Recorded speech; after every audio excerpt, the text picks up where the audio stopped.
السلام عليكم ورحمة الله وبركاته.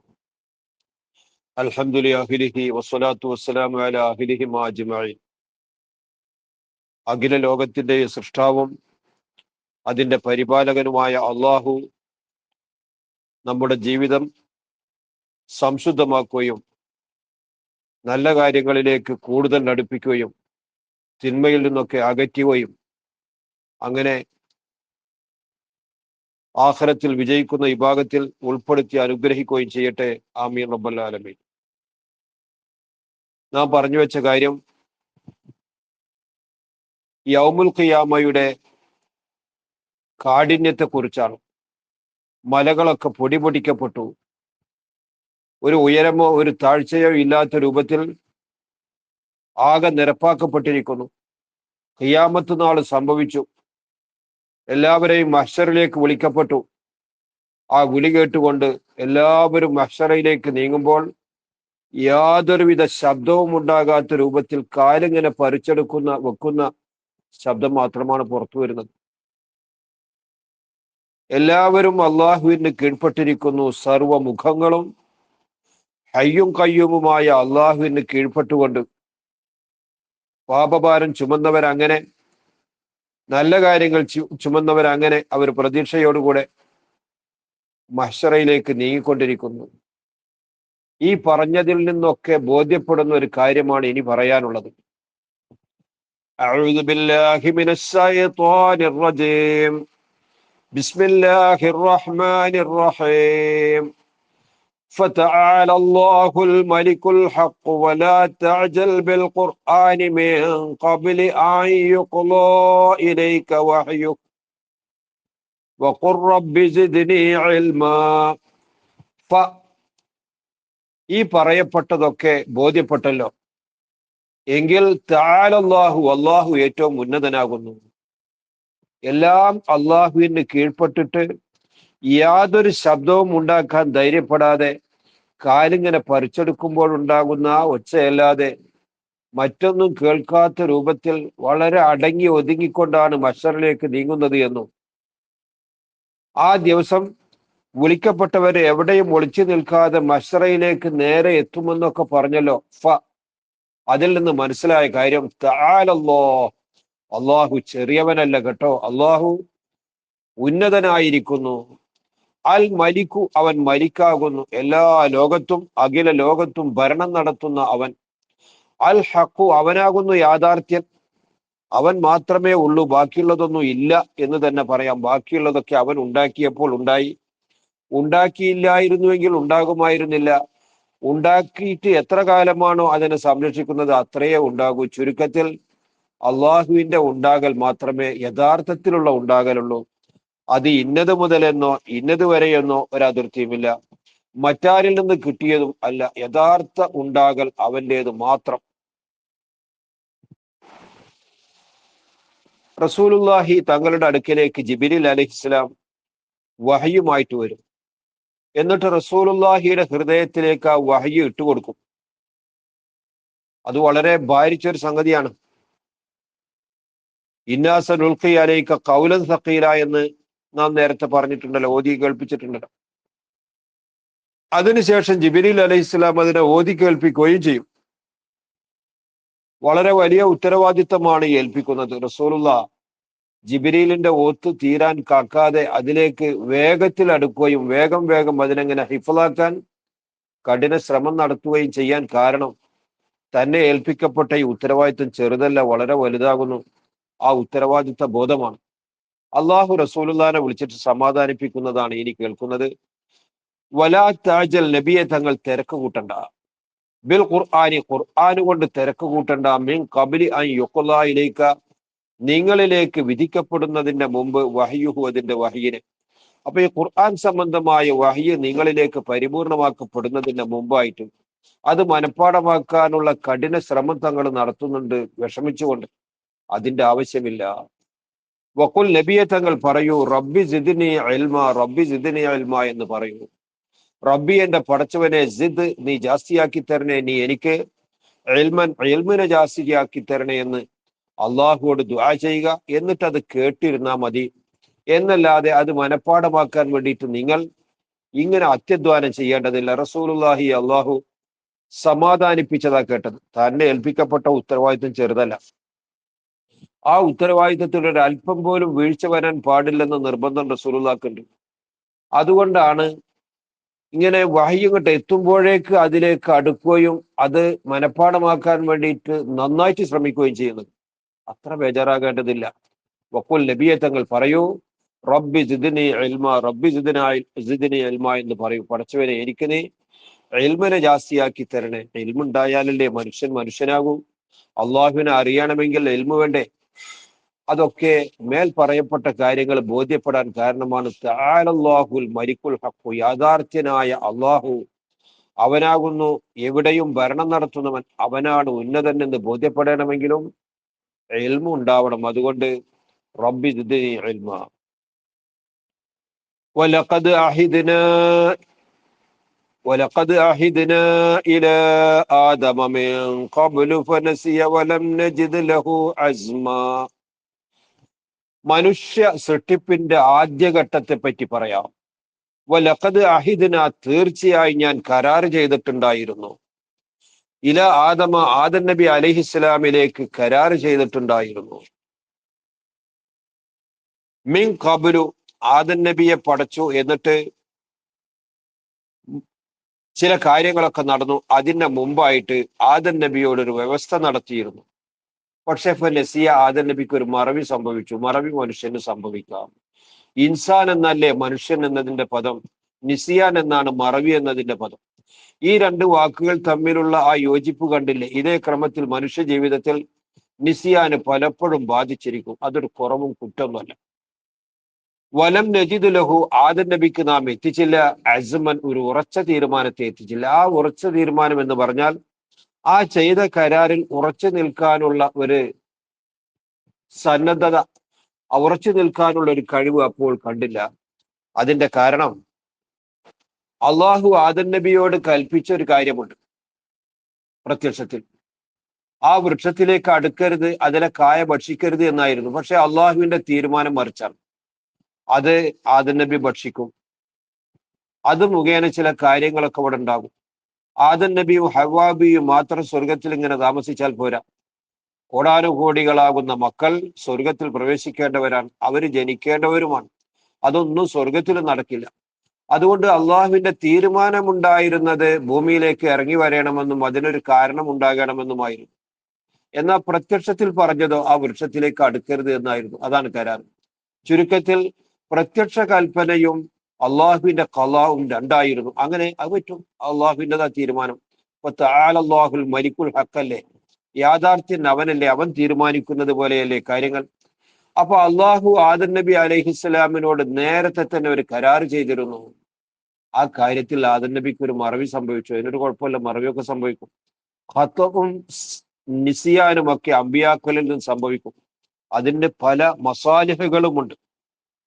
ചില കാര്യങ്ങളെ ഷർആക്കാൻ വേണ്ടിയിട്ട് അമ്പിയാക്കൾക്ക് ചില മറവികൾ നൽകും. കാണാം, റസൂലുള്ളാഹി തങ്ങൾ ഒരു ദിവസം ളുഹ്ർ നിസ്കരിച്ചു, 2 റക്അത്ത് നിസ്കരിച്ചു. എന്നിട്ട് പള്ളിയുടെ ഒരു ഭാഗത്ത് ചെന്നു ചാരി നിൽക്കുന്നു ഒരു മരത്തടിയിലേക്ക്. ആ സമയത്ത് ദുൽയദൈനി എന്നൊരു സ്വഹാബി ചെന്നിട്ട് ചോദിച്ചു, ആ ഖുസ്റത്തി സ്വലാത്തു അം നസീത യാ റസൂലല്ലാഹ്, നബിയെ തങ്ങളെന്ന് നിസ്കാരത്തിൽ മറവി സംഭവിച്ചതാണോ അതല്ല ഖസറാക്കപ്പെട്ടോ, 4 2 ചുരുക്കപ്പെട്ടോ? റസൂലുള്ള പറഞ്ഞു, കുല്ലു ദാലിക ലം യഖൽ, അതൊന്നും തന്നെ സംഭവിച്ചിട്ടില്ല. അപ്പോ ദുൽയദൈനി പറഞ്ഞു, ബഅദു ദാലിക ഖദ് വഖഅ, ചില എന്തോ ഒരു സംഗതി ഉണ്ടായിട്ടുണ്ട്, ഒരു പക്ഷെ ചുരുക്കിയത് അല്ലെങ്കിൽ മറന്നത്. അവസാനം റസൂലുള്ള മറന്നതായിരുന്നു. അങ്ങനെ 2 റക്അത്ത് കൂടി അതിലേക്ക് ചേർത്ത് നിസ്കരിച്ചു. എന്നിട്ട് സഹ്വിന്റെ സുജൂദ് ചെയ്തു. അപ്പൊ കരുതി കൂട്ടി ചെയ്താൽ നിസ്കാരത്തെ ബാത്തിലാക്കുന്ന കാര്യം, മറന്നു ചെയ്താൽ നിസ്കാരം ബാത്തിലാകില്ല. അതിനെ പരിഹരിക്കൽ, സുജൂദ് കൊണ്ട് പരിഹരിക്കൽ സുന്നത്താണ്. ഇതൊക്കെ പഠിപ്പിക്കേണ്ടതുണ്ട്. ഇതിനു വേണ്ടിയിട്ട് ഒരു മറവി അന്ന് സംഭവിച്ചു. ഇതുപോലെ തശ്രീഅ് ശർആക്കാൻ വേണ്ടിയിട്ട് ചില നിയമങ്ങൾ കൊണ്ടുവരാൻ വേണ്ടിയിട്ട് മറവി, അതുപോലെ തന്നെ ചില ഖത്വകളൊക്കെ സംഭവിക്കും. അതിൽപ്പെട്ടതാണ്. വലം നജിദ് ലഹു, ആദം നബി അലൈഹിസ്സലാമിന് നാം എത്തിച്ചില്ല അസ്മനെ എത്തിച്ചില്ല. അസ്മ എന്ന് പറഞ്ഞാൽ ഉറച്ച തീരുമാനത്തിൽ ഉറച്ചു നിൽക്കുക എന്നുള്ളതാണല്ലോ. അത് അന്ന് കണ്ടില്ല. അസ്മു എന്ന് പറഞ്ഞാൽ ജസ്മൻ വ സബറൻ അമ്മാനഹൈനാഹു അൻഹു. ഏതിനെ തൊട്ടാണോ ആദം നബിയോട് നാം നിരോധിച്ചിരുന്നത് ആ കാര്യത്തെ തൊട്ട് ക്ഷമിച്ചു നിൽക്കാനോ ഉറച്ചു നിൽക്കാനോ തനിക്ക് കഴിഞ്ഞില്ല. അള്ളാഹുവിന്റെ വിധി അങ്ങനെയായിരുന്നു. وَإِذْ قُلْنَا لِلْمَلَائِكَةِ اسْجُدُوا لِآدَمَ فَسَجَدُوا إِلَّا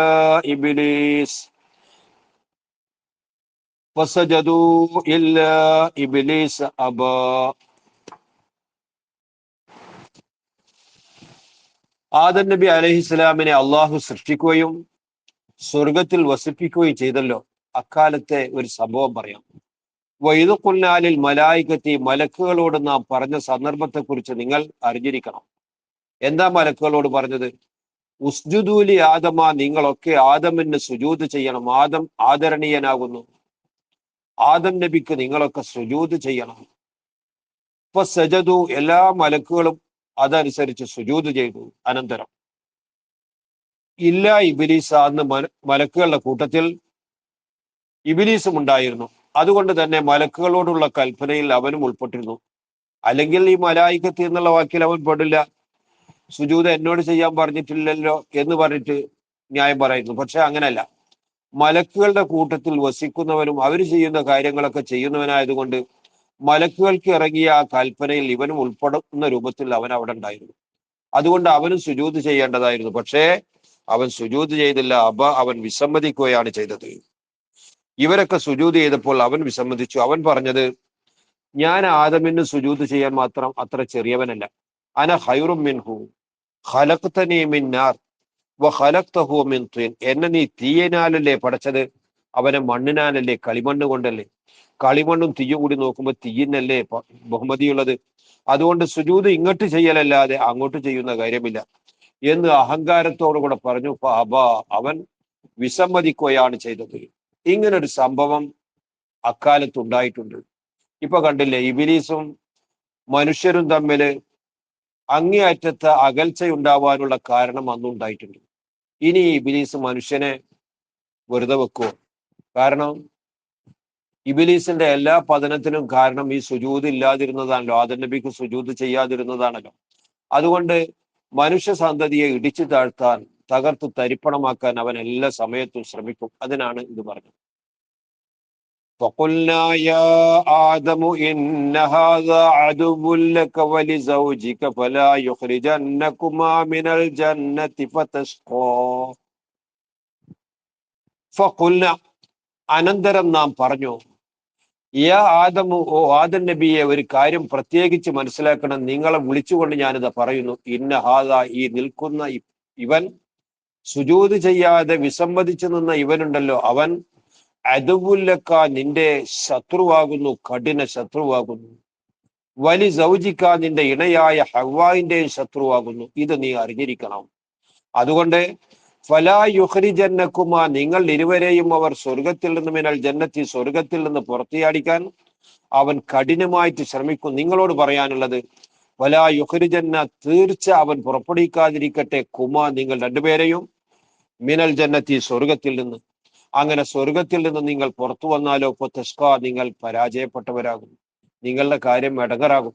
നിങ്ങൾക്ക് ഭക്ഷിക്കണമെങ്കിൽ നിങ്ങൾ പണിയെടുക്കണം, നിങ്ങൾ കൃഷി ചെയ്യണം, അത് കൊയ്തെടുക്കണം, എന്നിട്ട് അതിനെ കുത്തണം, മെതിക്കണം, എന്നിട്ട് വേവിക്കണം, വിറക് കത്തിക്കണം. കഠിന ശ്രമമാണ്, ബുദ്ധിമുട്ടാണ്. സ്വർഗത്തിൽ അതൊന്നുമില്ല. ഈ നല്ല ജീവിതത്തിൽ നിന്ന് നിങ്ങളെ അവർ പുറത്തു ചാടിക്കും. ആ പുറത്ത് ചാടിക്കാൻ വേണ്ടിയിട്ട് അവൻ ശ്രമം നടത്തുമ്പോൾ നിങ്ങൾ അതിന് കാരണമുണ്ടാക്കരുത്, അതിനെ കീഴ്പ്പെടരുത്. അതാണ് ഫലാ യുഖ്രിജന്നകുമാ. ഇന്ന ലക അല്ലാ തജൂഅ ഫീഹാ വലാ തഅറാ വഅന്നക ലാ തദ്മഉ ഫീഹാ വലാ തദ്ഹാ. ഇന്ന ലക, തീർച്ചയായും നിങ്ങൾക്കുണ്ട്, അല്ലാത്ത നിങ്ങൾ വിശക്കാതിരിക്കൽ, ഫീഹാ, സ്വർഗത്തിൽ, വലാ തഅറ, വിവസ്ത്രരാകാതിരിക്കലും നിങ്ങൾക്കുണ്ട്. സ്വർഗത്തിൽ നിങ്ങൾക്ക് എല്ലാ സുഖവുമുണ്ട്. അന്നക, തീർച്ചയായും നിങ്ങൾ, ലാ തദ്മഉ, നിങ്ങൾ ദാഹിക്കുന്നവരാവുകയില്ല, ഫീഹാ, സ്വർഗത്തിൽ, വലാ തദ്ഹ, വെയിലുകൊള്ളേണ്ടി വരികയുമില്ല. എന്തൊരു സുഖമാണ്! സ്വർഗത്തിൽ വിശപ്പില്ല, ദാഹമില്ല, വെയിലുകൊള്ളലില്ല, വസ്ത്രം ഒഴിവാകലില്ല. ഇങ്ങനെ സുഖം, വളരെ സുഖം, ഇത് മാത്രമാണ് സ്വർഗത്തിലുള്ളത്. ഇതിനൊക്കെ വിരുദ്ധമായ ഒരു അവസ്ഥ നിങ്ങൾക്ക് അവിടെ നിന്ന് പുറപ്പെട്ടാലുണ്ടാകും. ആ പുറപ്പെടുവിക്കാൻ വേണ്ടിയിട്ട് അവൻ ശ്രമിക്കും. അതുകൊണ്ട് നിങ്ങളോട് പറയാനുള്ളത്, ഇവൻ നിങ്ങളുടെ കഠിന ശത്രുവാകുന്നു. നിങ്ങൾ ഇരുവരെയും ഇതിൽ നിന്ന് പുറപ്പെടുവിക്കാൻ വേണ്ടിയിട്ട് അവൻ ശ്രമിക്കും. അതിന് നിങ്ങൾ കീഴ്പ്പെടരുത്. അങ്ങനെ പുറപ്പെട്ടാൽ ഫതഷ്ക, ആദം നബിയെ നിങ്ങൾക്കാണ് ബുദ്ധിമുട്ടിട്ട, പെണ്ണിന് യാതൊരു ബുദ്ധിമുട്ടില്ല. പെണ്ണിന്റെ വീട്ടിലിരുന്നാൽ മതി, അവൾക്ക് ആവശ്യമുള്ളതൊക്കെ അവളുടെ അവിടെ എത്തിക്കും. അങ്ങനെയാണ് നിയമമുള്ളത്. അതാണ് ഫതഷ്ക എന്ന് പറഞ്ഞാൽ. അല്ലെങ്കിൽ നിങ്ങൾ രണ്ടുപേരും പരാജയത്തിൽ പെടുമെന്ന് പറയേണ്ടതല്ലേ, അത് പറഞ്ഞില്ല. കഠിനാധ്വാനം നടത്തേണ്ടതും ഈ സ്ത്രീകൾക്ക് വേണ്ടിയിട്ട് ആവശ്യമായ സൗകര്യങ്ങളൊക്കെ ചെയ്തു കൊടുക്കേണ്ടത് പുരുഷനാകുന്നു. സ്ത്രീ ഒരുപക്ഷെ മകളായിരിക്കും, അത് കഴിഞ്ഞാൽ അവൾ ഭാര്യയായിരിക്കും, അവിടെ നിന്ന് വിട്ടാൽ അവൾ ഉമ്മയായിരിക്കും, മറ്റൊരിക്കൽ സഹോദരിയായിരിക്കും. മകളാണെങ്കിൽ അവളുടെ ഉത്തരവാദിത്വമൊക്കെ നിർവഹിക്കേണ്ടത് പിതാവാകുന്നു. അങ്ങനെ അവൾ പക്വതയും ഭാഗവതയും എത്തിയ പ്രായമായാൽ അവളെ ഒരു അനുയോജ്യനായ ആളുടെ കയ്യിൽ ഏൽപ്പിച്ച ആ സമയം മുതൽ അവളുടെ കാര്യങ്ങളൊക്കെ നിർവഹിക്കുന്നത് ഭർത്താവാകുന്നു. പിന്നീട് അവൾ കുട്ടികളും മക്കളൊക്കെ ഉള്ള ആളായിത്തീർന്നു, അവൾ ഉമ്മയായിത്തീർന്നു. ഒരു ഉമ്മക്ക് കിട്ടുന്ന ആനുകൂല്യം കേൾക്കണോ? അൽ ജന്നത്തു തഹ്ത അഖ്ദാമിൽ ഉമ്മഹാത്ത്, ഉമ്മമാരുടെ കാലടി കീഴിലാണ് സ്വർഗം എന്ന് റസൂലുള്ള ഈ സമൂഹത്തെ പഠിപ്പിച്ചപ്പോൾ മക്കൾക്ക് ഉമ്മയോടുള്ള കടപ്പാടിന്റെ ബഹുമതി, അതിന്റെ ഗൗരവമാണ് പഠിപ്പിച്ചത്. ചിലപ്പോൾ സഹോദരിയായിരിക്കും, അപ്പൊ സഹോദരനാണ്. ചുരുക്കത്തിൽ ഇവരുടെ ഒക്കെ സംരക്ഷണത്തിലാണ് പെണ്ണുള്ളത്. പെണ്ണ് പുറത്തിറങ്ങേണ്ടവളല്ല, അവൾ അവളുടെ വീട്ടിലെ രാജാത്തിയാകുന്നു. അതാണ് ഫതഷ്ക എന്ന്, തഷ്കയാനി എന്ന് പറയാതെ അങ്ങനെ പറഞ്ഞതിന്റെ പൊരുൾ. فوسوس إليه الشيطان قال يا آدم هل أدلك على شجرة الخلد هل أدلك على شجرة الخلد وملك لا يبلى ഫവസ്വസ ഇലൈഹി, അങ്ങനെ ആദം നബി അലൈഹിസ്സലാമിലേക്ക് ചില തോന്നലുകൾ ഉണ്ടാക്കി. അശ്ശൈത്വാനു, പിശാചി ചില തോന്നലുകൾ ഉണ്ടാക്കി. ശൈത്താൻ നേരിട്ട് ആദം നബിയിലേക്കല്ല, ഹവ്വയെയാണ് തന്റെ വലയിൽ കുടുക്കിയത്. ആ ഹവ്വ മുഖേന ആദം നബി അലൈഹിസ്സലാമിന് ചില കാര്യങ്ങളെക്കുറിച്ച് ചില തോന്നലുണ്ടാക്കി. ഇങ്ങനെയാണ് പറഞ്ഞത്. ഖാല, ഇബ്ലീസ് പറഞ്ഞു, യാ ആദമോ, ആദമേ, ഹൽ അദുല്ലുക, നിനക്ക് ഞാൻ അറിയിച്ചു തരട്ടെയോ, അലാ ഷജറത്തുൽ ഖുൽദി, ശാശ്വതമായ ഒരു വൃക്ഷത്തിന്റെ മേൽ. ഈ സ്വർഗലോകത്തെ ജീവിതം ശാശ്വതമാകാൻ പറ്റുന്ന ഒരു വൃക്ഷം അവിടെ ഉണ്ട്, അത് നിനക്ക് ഞാൻ അറിയിച്ചു തരട്ടെയോ. മുൽക്കില്ല യബുല, ഒരിക്കലും നശിക്കാത്ത ഭരണവും സുഖജീവിതവും നിനക്കുണ്ടാകും. അത് ഖുൽദ് എന്നതിന്റെ അർത്ഥമാണ്. അത് നിനക്ക് ലഭിക്കാനുള്ള ഒരു കാര്യം ഞാൻ നിനക്ക് അറിയിച്ചു തരട്ടെ, നിർദ്ദേശിക്കട്ടെയോ എന്ന് ഇവൻ വന്നിട്ട് ഹവ്വാ മുഖേന ആദം നബി അലൈഹി സ്വലാമിനോട് ചോദിച്ചു. ഇത് കേട്ടാല് ആരാ വേണ്ടെന്ന് പറയാം, എന്നും സുഖമായിട്ട് ഇവിടെ ജീവിക്കണം തന്നെയല്ലേ തോന്നുള്ളൂ. തൽക്കാലം ഇവന്റെ വലയിൽപ്പെട്ടു. فأكلا منها فبدت لهما سوآتهما وطفقا يخصفان عليهما من ورق الجنة وعصى آدم ربه فغوى. അനന്തരം അക്കല, ആദം നബിയും ഹവ്വാ ബീവിയും ഭക്ഷിച്ചു. മിൻഹ, ആ വിലക്കപ്പെട്ട വൃക്ഷത്തിൽ നിന്ന് അതിന്റെ കായ്ക്കനി ഭക്ഷിച്ചു. അനന്തരം ബദത്തിലഹും, അവർ രണ്ടുപേർക്കും വെളിവായി, സൗആത്തുഹും, അവർ രണ്ടുപേരുടെ ശരീരത്തിലെ ഗോപ്യമായ ഭാഗം, മറഞ്ഞിരിക്കേണ്ട ഭാഗം, അവരുടെ ഔറത്ത് വെളിവായി. അവർ ഇരുവരും ആരംഭിച്ചു, യഖ്സിഫാനി അലൈഹിമ, അവർ ഇരുവരുടെ മേൽ ഇങ്ങനെ ഒട്ടിപ്പിക്കാൻ അവർ ശ്രമം നടത്തി. മീൻ വറക്കിൽ ജന്നത്തി, സ്വർഗത്തിന്റെ ഇലയിൽ നിന്ന് നല്ല വീതിയുള്ള ഇല എടുത്തിട്ട് അവർ നാണം മറക്കാൻ വേണ്ടിയിട്ട് ശ്രമം നടത്തി.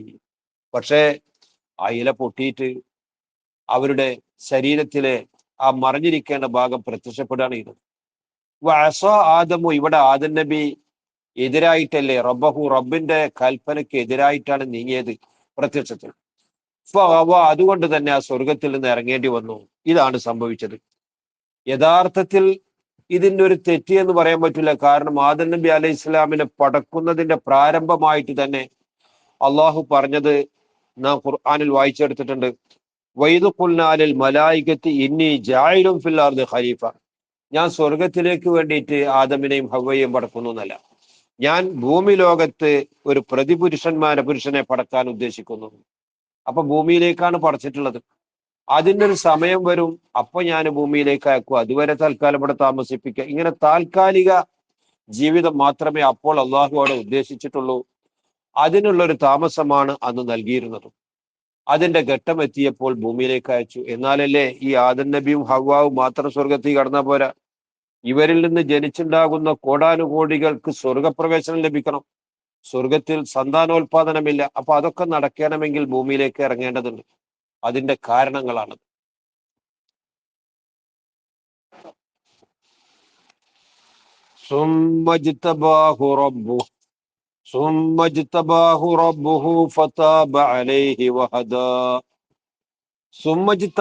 പിന്നെ ആദം നബി അലൈഹിസ്സലാമിനെ റബ്ബുഹു, തന്റെ റബ്ബ് തെരഞ്ഞെടുത്തു, അള്ളാഹുവിലേക്ക് അടുപ്പിച്ചു. ഇജ്തബാഹു എന്നതിന്റെ തഫ്സീർ കാണാം, പിന്നെ തഫ്സീറാണ്. ഖറബഹു എന്ന്, അള്ളാഹുവിലേക്ക് അവൻ ആദം നബിയെ അടുപ്പിച്ചു. ഫതാബ, അനന്തരം അള്ളാഹു ആ ഖേദപ്പാടിന്റെ തൗബയെ സ്വീകരിച്ചു അലൈഹി, ആദം നബിയുടെ മേൽ. വഹദ, തന്നെ ലക്ഷ്യത്തിലേക്ക് എത്തിക്കുകയും ചെയ്തു. താൻ ഉദ്ദേശിച്ച ആ കാര്യം, ഈ ഖേദം സ്വീകരിക്കപ്പെടണം എന്നതായിരുന്നു. അതിലേക്ക് അള്ളാഹു വഴികാട്ടി കൊടുക്കുകയും അത് സ്വീകരിക്കുകയും ചെയ്തു. എന്ത് പറഞ്ഞിട്ടാണ് ആദം നബി ദുആ ചെയ്തത്? ഖുർആനിൽ കാണാം, റബ്ബനാ വലംനാ അൻഫുസനാ വഇല്ലം തഗ്ഫിർ ലനാ വതർഹംനാ ലനകൂനന്ന മിനൽ ഖാസിരീൻ എന്ന് ദുആ ചെയ്തു എന്ന്. ഹദീസിൽ കാണാം, ഇമാം ബൈഹഖി തങ്ങൾ റിവായത്ത് ചെയ്ത ഹദീസിൽ കാണാൻ കഴിയും, ആദം നബി അലൈഹിസ്സലാം അർശിന്റെ ഭാഗത്ത് ലാ ഇലാഹ ഇല്ലല്ലാഹ് മുഹമ്മദുർ റസൂലുള്ളാഹ് എന്ന് എഴുതി കണ്ടു. അന്ന് ആദം നബി മനസ്സിലാക്കി, ഈ മുഹമ്മദുർ റസൂലുള്ളാഹി അള്ളാഹുവിലേക്ക് വളരെ അടുത്ത ഒരാളാണ് എന്ന്. അങ്ങനെ അള്ളാഹുവെ, ആ മുഹമ്മദ് നബിയെ കൊണ്ട് ഞാൻ നിന്നോട് തൗബ ചെയ്യുന്നു, തവസ്സുലാക്കിക്കൊണ്ട് എന്റെ തൗബയെ നീ സ്വീകരിക്കണം. അള്ളാഹു സ്വീകരിച്ചു. എങ്ങനെയാണ് ആദമേ നീ ഇങ്ങനൊരു മുഹമ്മദിനെ കുറിച്ച് പഠിച്ചത്? അത് അർശിന്റെ വാതുക്കൽ നിന്റെ പേരിനോട് ചേർത്തുകൊണ്ട് ഈ പേര് എഴുതിയത് ഞാൻ കണ്ടിട്ടുണ്ട്, അതിൽ നിന്ന് മനസ്സിലാക്കിയതാണ്. അപ്പൊ അങ്ങനെ ആ കിതാബിലുണ്ട്. ഇത് ഒന്ന് മറ്റൊന്നിനോട് വൈരുദ്ധ്യമല്ല. തർക്കശാസ്ത്രത്തിന്റെ നിയമം അനുസരിച്ച് പരസ്പരം വൈരുദ്ധ്യമല്ലെങ്കിൽ രണ്ടും ഉണ്ടായിട്ടുണ്ട് എന്ന് വെക്കണമെന്നാണ് അതിന്റെ നിയമമുള്ളത്. സാമാന്യ ബുദ്ധിക്ക് തിരിയുന്ന ന്യായവും അതാണ്. അതുകൊണ്ട് ആദം നബി അങ്ങനെയും ദുആ ചെയ്തു, ഇങ്ങനെയും ദുആ ചെയ്തു. അനന്തരം ഫതാബ അലൈഹി, ആദം നബി അലൈഹിസ്സലാമിന്റെ മേൽ ആ തൗബ സ്വീകരിക്കുകയും വഹദ, അള്ളാഹു ലക്ഷ്യത്തിലെത്തിക്കുകയും ചെയ്തു. قال اهبطوا منها جميعا بعضكم لبعض عدو فإما يأتينكم مني هدى فمن اتبع هداي فلا يضل ولا يشقى. قال, അള്ളാഹു പറഞ്ഞു, ഇഹ്ബിത്വാ, നിങ്ങൾ ഇരുവരും ഇറങ്ങൂ, മിൻഹ, ആ സ്വർഗത്തിൽ നിന്ന്, ജമീഅൻ, ഒന്നൊഴിവാകാതെ മുഴുവൻ. എന്താണ് ആ പ്രയോഗം? ആദം നബിയോടും ഹവ്വാ ബീവിയോടുമാണ് ഇപ്പോൾ ഇറങ്ങാൻ പറയാനുള്ളത്. അവർ ഇരുവരുമാണ് ഉള്ളത്. പക്ഷേ ഇവർ മനുഷ്യ ശൃംഖല മുഴുവനും ഉൾക്കൊള്ളുന്നവരാണ്. ഇവരിൽ നിന്ന് കോടാനുകോടികൾ ഇനി വരാനുണ്ട്. അവർ മുഴുവനും ഉൾക്കൊള്ളുന്ന രൂപത്തിലുള്ള ഇവരാണ്. അതുകൊണ്ട് ജമിഅൻ, ഒന്നൊഴിയാതെ മുഴുവനും ഇറങ്ങണം. ബഅലുക്കും ലി ബഅലിൻ അദുവ്വു, നിങ്ങളിൽ നിന്നുള്ള ചിലർ മറ്റു ചിലർക്ക് ശത്രുക്കളാകുന്നു. ആ നിലക്ക് ഇപ്പോൾ ആദം അലൈഹിസ്സലാമിന്റെ ശത്രുവാണ് ഇബ്ലീസ്, തിരിഞ്ഞു. അതുപോലെ മനുഷ്യരിൽ തന്നെ മനുഷ്യർ ചിലർക്ക് ശത്രുക്കളാകുന്നു. ഇങ്ങനെ ഭൂമിയിൽ ചില ശത്രുതയും പിഴപ്പിക്കലും ഒക്കെ ഉണ്ടാകും. അത് മനസ്സിലാക്കിക്കൊണ്ടാവണം ഇറങ്ങുന്നത്. ഒരു കാര്യം പറയാം, ഇമ്മ യഅ്തിയന്നകും മിന്നി, എന്റെ അടുക്കൽ നിന്ന് തീർച്ച നിങ്ങൾക്ക് വന്നാൽ, ഹുദ വരും. നിങ്ങൾക്ക് ഓരോ കാലഘട്ടത്തിലും ആദം നബിയോടും ഹവ്വാ ബീവിയോടും മാത്രമല്ല പറയുന്നത്, അവർ ഉൾക്കൊള്ളുന്ന ആ സമൂഹത്തോട് മുഴുവനാണ്. അതാണ് കും എന്നുള്ള പ്രയോഗമായതിപ്പോ, അല്ലെങ്കിൽ കുമ എന്നല്ലേ പറയുന്നത്. നിങ്ങൾക്ക് എന്റെ ഭാഗത്തിൽ നിന്നുള്ള ഹുദ വരും, സന്മാർഗം വരും. സന്മാർഗത്തിലേക്ക് വഴികാട്ടി തരാൻ വേണ്ടിയിട്ട് അമ്പിയാക്കൾ വരും, അതുപോലെ ഉത്തരവാദിത്തപ്പെട്ടവർ വരും. അങ്ങനെ വരുന്ന സമയത്ത് നിങ്ങൾ ചെയ്യേണ്ടത് ആ ഹുദയോട് തുടരലാണ്. ഫമനിത്തബ ഹുദായ, എന്റെ ആ സന്മാർഗത്തോട് ആരെങ്കിലും തുടർന്നാൽ ഫലാ യളില്ലു, അവൻ ഒരിക്കലും പിഴക്കുകയില്ല, വലാ യഷ്ഖാ, അവൻ പരാജയപ്പെട്ടവനുമാവുകയില്ല. ഇഹലോകത്തിലും അവന് ദുരിതമുണ്ടാവുകയില്ല, പരലോകത്തിലും അവന് പരാജയം ഉണ്ടാവുകയില്ല. അപ്പൊ ഈ ലോകത്തും പരലോകത്തും വിജയിക്കണമെങ്കിൽ നിങ്ങൾക്ക് വഴികാട്ടുന്ന ഹുദ വരും, അള്ളാഹുവിന്റെ ഭാഗത്തിൽ നിന്നുള്ള അമ്പിയാക്കൾ, ആ അള്ളാഹുവിന്റെ ഭാഗത്തിൽ നിന്നുള്ള കിതാബുകൾ, അതിന് കീഴ്പ്പെട്ടുകൊണ്ടാവണം നിങ്ങൾ ജീവിക്കുന്നത്. എന്നിട്ടോ അങ്ങനെ ജീവിച്ചാൽ നിങ്ങൾക്ക് പിഴക്കേണ്ടി വരില്ല, നിങ്ങൾക്ക് പരലോകത്തിൽ പരാജയം വരില്ല. ومن أعرض عن ذكري فإن له معيشة ضنكا ونحشره يوم القيامة أعمى قال رب لم حشرتني أعمى وقد كنت بصيرا. വമൻ അഅറള അൻ ദിക്രി, എന്റെ ദിക്റിനെ തൊട്ട് ആരെങ്കിലും പിന്തിരിഞ്ഞാൽ, എന്റെ ദിക്ർ എന്ന് പറഞ്ഞാൽ എന്റെ ഖുർആൻ, അതുകൊണ്ട് വിശ്വസിച്ചില്ല, ആ ഖുർആനിൽ പറഞ്ഞതനുസരിച്ച് അവൻ ജീവിച്ചില്ല, ഇങ്ങനെ വന്നാൽ ഇന്നലഹു, തീർച്ചയായും അവനുണ്ട് മഈശത്തൻ ലങ്കൻ, ലങ്ക് തന്നെ ലയ്യിക്കത്തെന്ന ഇടുക്കമുള്ള ജീവിതമാണ് അവനുള്ളത്. വനഹ്ശുറുഹു, അവനെ ഞാൻ കൊണ്ടുവരും, മഹ്ശറയിൽ കൊണ്ടുവരും, യൗമൽ ഖിയാമത്തി, യൗമുൽ ഖിയാമയിൽ അഅ്മ, കുരുടനായിട്ട്, കണ്ണിന് കാഴ്ചയില്ലാത്തവനായിട്ട്. ഇവൻ ഇഹലോകത്തിൽ കാഴ്ചയുള്ളവനായിരുന്നു. കാല, അവൻ ചോദിക്കും, റബ്ബി, എന്റെ പടച്ചവനെ, ലിമ ഹശർത്തനി, എന്തേ എന്നെ നീ ഒരുമിച്ച് കൂട്ടിയത്, ഈ മഹ്ശറയിൽ എന്നെ നീ കൊണ്ടുവന്നത് അഅ്മ, കുരുടനായിട്ട്. വഖദ് കുന്തു, ഞാൻ മുമ്പ് ബസീറൻ, കാഴ്ചയുള്ളവനായിരുന്നല്ലോ, എന്നിട്ട് ഇന്ന് എന്തേ എന്നെ നീ കാഴ്ചയില്ലാത്ത കുരുടനായിട്ട് കൊണ്ടുവന്നത് എന്ന് ഇവൻ അള്ളാഹുവോട് ചോദിക്കും. അള്ളാഹ്ക്ക് പറയാനുള്ളത് എന്താ? നീ ലോകത്ത് കണ്ണുണ്ടായിട്ട് ആ കണ്ണുകൊണ്ട് ഉപകാരപ്പെടേണ്ട രൂപത്തിൽ ആ കണ്ണ് ഉപയോഗപ്പെടുത്തിക്കൊണ്ട് നിന്റെ പരലോകം വിജയിക്കാൻ വേണ്ടിയിട്ട് നീ ജീവിച്ചിട്ടില്ല. അതുകൊണ്ട് കണ്ണുണ്ടായിട്ട് അത് ഉപകാരപ്പെടുത്താത്തതുകൊണ്ട് ഇനി നിനക്ക് കണ്ണ് വേണ്ട, അതല്ലേ പറയാനുള്ളത്. അർഹമുറാഹിമായ അള്ളാഹു നമ്മുടെ ശരീരത്തിന് നൽകിയ കഴിവുകളൊക്കെ, നമ്മുടെ ശരീരത്തിൽ നൽകിയ അംഗങ്ങളൊക്കെ അവന്റെ തൃപ്തിയിലായിട്ട് ഉപയോഗിക്കാൻ നമുക്ക് അവൻ തൗഫീക്ക് നൽകട്ടെ. അങ്ങനെ നാളെ പരലോകത്ത് എത്തുന്ന സമയത്ത് കണ്ണ് മിഴിച്ചുകൊണ്ട് അള്ളാഹുവിന്റെ തൃപ്തിയുള്ള ആ നല്ല വിഭാഗത്തിൽ അള്ളാഹു നമ്മയൊക്കെ ഉൾപ്പെടുത്തി അനുഗ്രഹിക്കട്ടെ. ആമീൻ റബ്ബൽ ആലമീൻ.